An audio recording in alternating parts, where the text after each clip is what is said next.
Good Tuesday morning, Patriots, and welcome back to O'Connor's Right Stand, where truth hits hard and we break down the lies choking America.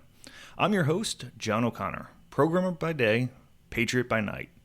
It was a sad weekend as one of my fiance's best friends is moving to the other side of the continent for a job opportunity. She'll be in our wedding and we'll also be helping plan the wedding remotely, so for that we can't thank her enough. Personally, I spent a lot of the weekend working and thinking, while my fiancée was enjoying some time with her friend before she heads out to the West Coast. So, for the most part, a very chill weekend, which is exactly the way I like it. So, I've decided to try something new as to the format of the show. I'm going to try this out for a few weeks, but essentially, instead of one episode a week, I'm going to be doing 2 episodes a week. I'm going to try to do an episode every Tuesday and Thursday morning. Additionally, instead of the episodes being 30 to 35 minutes roughly, I'm going to shorten them. I'm going to be gunning for 15 to 25 minutes an episode. So, message me on X at O'Connor Stand and let me know. Do you like the format change or absolutely hate it? I'd love to know. This is episode 7, and today we're tackling the housing market, something that matters to me and my fiancé as we look for our first house. The housing market is the place where the American dream should live, but has turned out to be a nightmare for millions. Home ownership feels more like a game rigged to keep you out of it, while Wall Street cash grabs and broken policies pump up prices, rents, and despair. So, pour your coffee or bourbon and buckle up, because we're exposing who's wrecking your chance to own a home, and how we can fight back. This is O'Connor's Right Stand.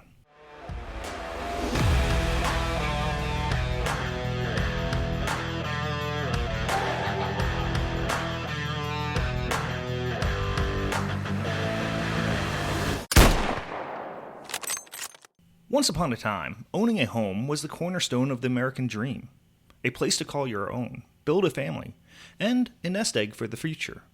That idea powered the rise of the middle class. My parents, like so many, bought their homes by their late 20s or early 30s, without help, just hard work. But that world, it's fast disappearing. Since roughly 2000, the pathway has narrowed. Home prices have soared, while wages have mostly stalled. Access to mortgages tightened after the 2008 crash, and communities were hit with foreclosures as banks foreclosed on families. And those scars run deep. More recently, from 2020 through mid-2025, home prices nationally have jumped about 55%. The Federal Housing Finance Agency reports that all 50 states saw home prices gained in early 2025, with a national increase of 4.7% year over year. The median existing home price in June 2025 hit $435,300. But wages, not so much. The median household income over the same period barely budged, especially when factoring in inflation, crushing payroll paychecks, and surging costs like healthcare and education. Property taxes and insurance are also rising fast, adding to the burden. In the meantime, inventory of homes for sale remains historically low, tightening supply and pushing prices higher still. According to the National Association of Realtors, existing home prices hit their slowest pace in mid-2025, since late 2024. Not because demand is vanishing, but because the houses to buy, they just aren't there. And it gets worse for first-time homebuyers. Millennials and Gen Z, carrying record student loan debt, face prices so steep that home ownership now feels like a fantasy, reserved for wealthy, older generations or Wall Street investors. That dream, it's slipping through the fingers of everyday Americans. Let's talk about an uncomfortable but crucial reality that the housing market pundits don't always shout from the rooftops. The average age of a first-time homebuyer is climbing, and climbing fast.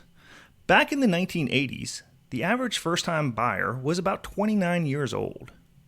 People hitting early adulthood, getting married, starting families, and buying their first place. It fit the classic American dream script: start young, build equity, and grow wealth over decades.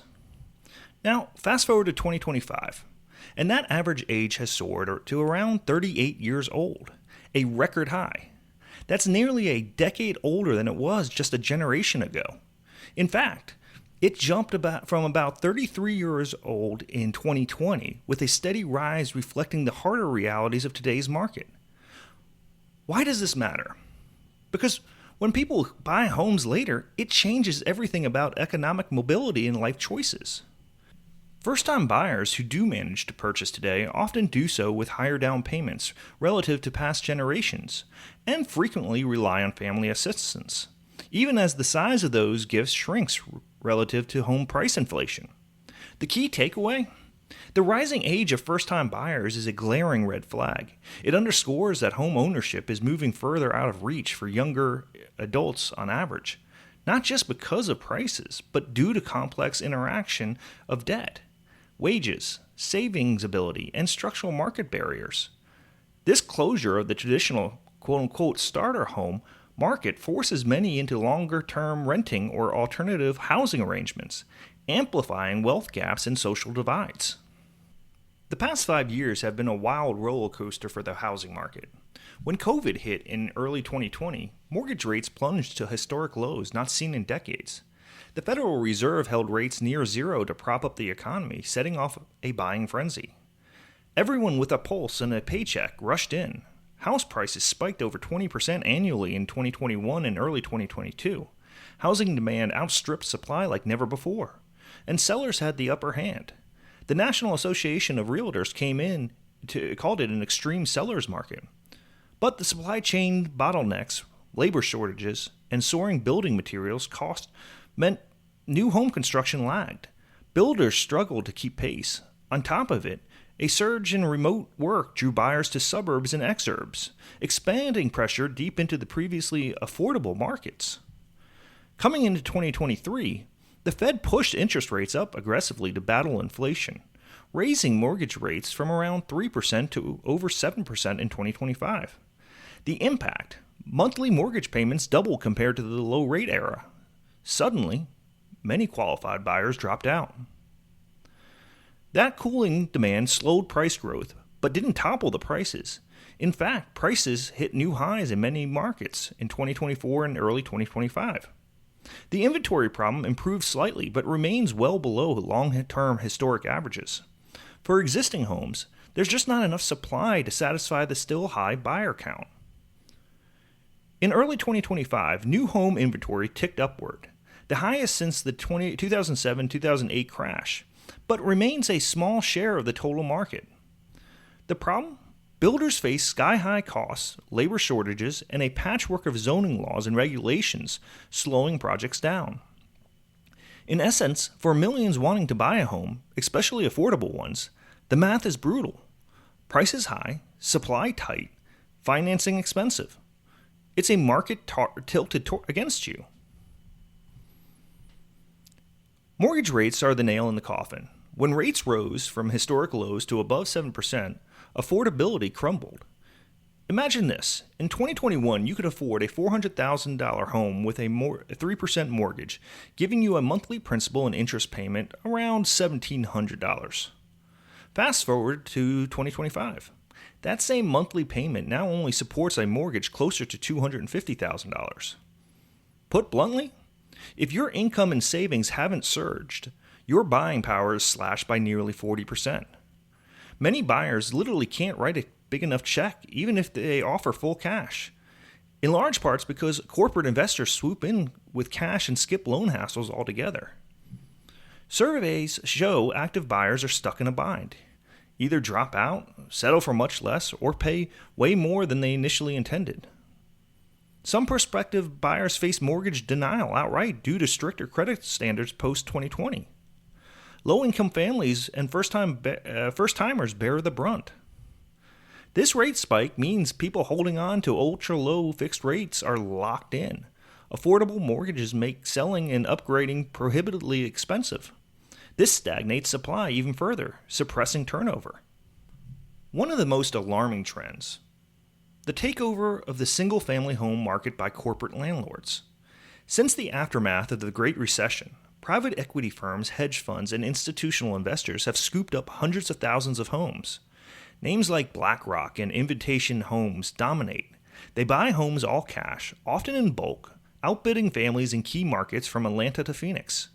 In Sunbelt cities especially, some neighborhoods report up to 1 in 6 homes owned by these corporate landlords.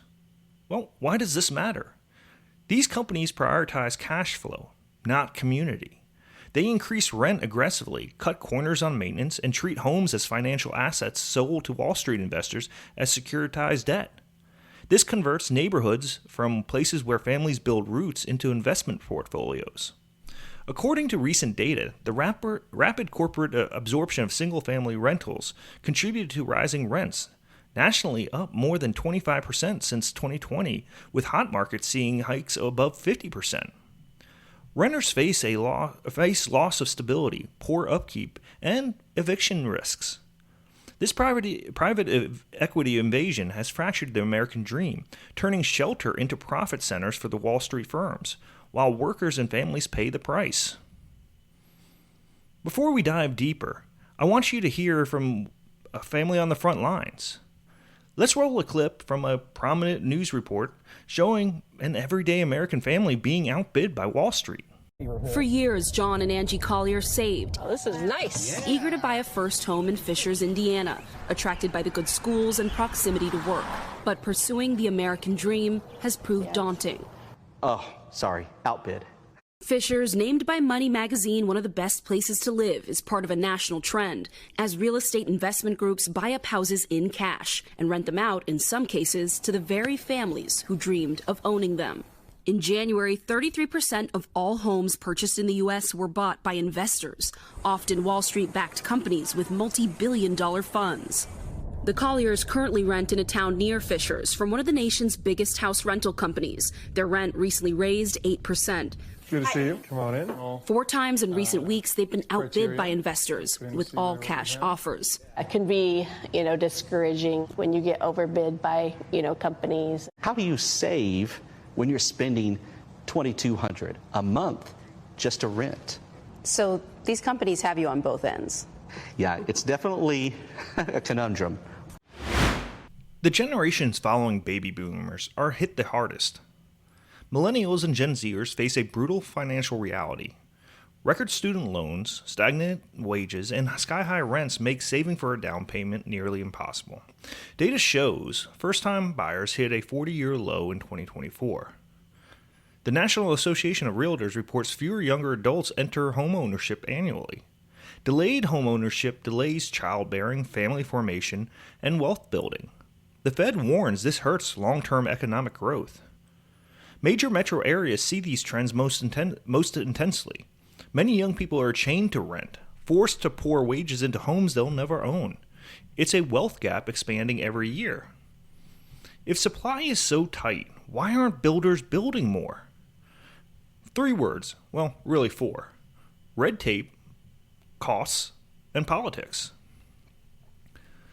House builders face skyrocketing lumber, steel, and labor prices, upward of 20 to 30% rises annually some years. Those inflation pressures push entry-level homes out of reach. On the policy side, zoning laws remain a massive barrier. Many cities enforce single-family-only rules, effectively banning duplexes, triplexes, and affordable apartment buildings. This was once called the American way, but today it's a stranglehold on supply. Environmental and safety reviews, while important, often stretch approvals over years. The acronym NIMBY, not in my backyard, opposition kills many affordable projects before they start. The result? Less affordable housing built, higher prices for what little gets built, and profit-driven developers focusing on luxury homes with bigger margins. Housing market pain isn't uniform. West Coast and Northeast areas, prices remain sky-high, often doubling or tripling since 2015. Coastal metros like San Francisco, New York, and Boston are among the least affordable. Here, supply is strangled by tight zoning, geography, and decades of underbuilding. In the Sunbelt and Texas area, rapid population growth draws investors and buyers. Atlanta, Dallas, and Phoenix see fast appreciation and intense rental demand. This is corporate landlord paradise and pricing locals out. Then you got Rust Belt in the Midwest. Some cities like Cleveland or Detroit have more affordable markets, but pockets face foreclosures and lack of inventory. Prices are growing, but incomes lag even more sharply. And you have disaster-prone areas. Think Florida, Louisiana, and California. They all face insurance hikes and climate risk, pricing many homeowners into financial peril. No matter where you live, unless you're rich or extremely lucky, housing is an uphill fight right now. If buying's out of reach, renting feels like a tyrant's thumb. Rents jumped over 25% nationally since 2020, with hotspots like Miami or Austin spiking far more. Intense competition results in bidding wars for everything from apartments to single-family homes. Landlords, especially corporate landlords, use dynamic pricing algorithms to max out returns. One unlucky tenant can see a rent rise of 10 to 20% every year. Lower income and minority renters have been hit the hardest. Evictions rose after pandemic protections ended, and affordable housing units vanished. With wages stagnant, many renters face homelessness or overcrowding. The housing crisis is now a crisis of dignity for millions. Can this mess be fixed? Yes, but it requires grit and political will. First, build more and fast. Streamline zoning to allow duplexes, triplexes, and townhomes. Cut permit delays. Fast-track affordable housing construction. 2. Rein in corporate landlords. Place limits or taxes on bulk home purchases by investment firms. Prioritize owner-occupants over speculators. 3. Real affordability tools. Expand shared equity and draw down payment assistance directed at residents, not investors. Promote rent-to-own and co-op housing models. 4. Rent controls with care. Protect tenants without crushing supply. Smart policies balancing landlord and renter interests. 5. Monitor foreign investment. Tax or regulate overseas money flowing into residential real estate to cool bubbles. And 6. Encourage community action. Show up to zoning meetings, organize tenants, demand accountability from elected officials. Some cities have made progress with these policies. Minneapolis upzoned aggressively and saw rents stabilize. Montana's shared equity lots help locals get a foothold. Change demands pressure from the ground up. Patriots, housing isn't just about buying a roof. It's about roots, freedom, and dignity. The system has been rigged by corporate greed, broken policies, and stagnant wages. But the fight isn't lost. We must demand solutions that put working Americans first, not Wall Street or bureaucrats. Share your experiences, show up, push your leaders, organize neighbors. Because if we lose the housing fight, what does freedom truly mean? And on that, well, that's going to be a wrap for episode 7. I hope you enjoyed it. If you haven't already, follow me on X at @OConnorStand. And if you know anyone who might like this or any of my other episodes, please share my podcast with them. And finally, DM me on X and let me know what you think of the new format. Until next time, stay vigilant and fight hard for your home, your family, and your country. I'm John O'Connor, holding the line unapologetically, signing off.